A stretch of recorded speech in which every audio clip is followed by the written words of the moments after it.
Kalau tak ada ilmu, lepas tu dah tak ada ilmu, nak duduk belakang imam.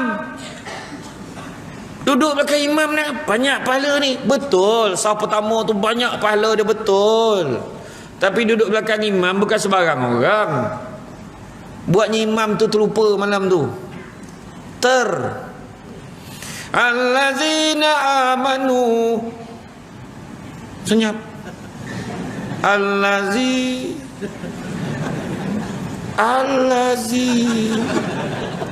Sudah imam dah kuat lah. Allazi. Dia suruh belakang tolong. Yang orang belakang tu macam ni, tolonglah. Yang dia pula, tapi tolong dah. Sebab suruh baca panjang tu, nampak tu.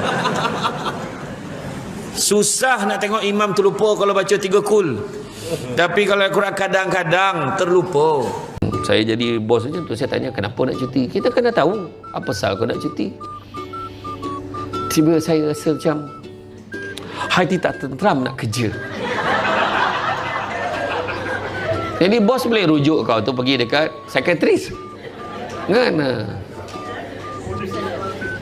Ada orang dengan bangganya tunjuk gambar tepi laut, dia tulis apa? Healing dia. Kau tahu tak healing ni istilah untuk orang gila, kau tahu tak?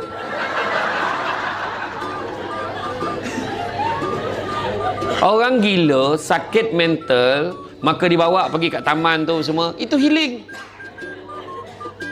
Kau lah nak healing nyap gila ke apa kau? Kita ni gomar ambil istilah tanpa faham tu. Ramai orang, macam contoh karaoke. Apa yang faham karaoke? Karaoke ni di negara mana asal dia? Karaoke ni pada negara mana? Jepun. Di negara Jepun, karaoke, dia buat pusat karaoke dekat sana. Tahu tak untuk apa? Untuk orang yang stres kerja. Orang yang stres, ada masalah, dia akan masuk pusat karaoke, dia akan pilih satu lagu yang dia tak tahu. Waktu dia meletak dah, aduh kamu dah, dia belasah aja.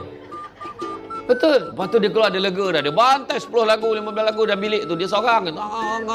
Bantai. Tiba-tiba kat Malaysia buat pertandingan karaoke. Kau bayangkan betapa tensionnya juara karaoke kebangsaan. Faham tak? Kita ni mengikut tanpa kita faham. Tu dia. Wah, kau orang ni macam tengok wayang pula, makan dengan aku ceramah ni.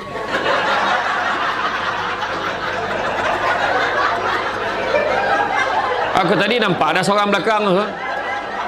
Popcorn tak ada popcorn.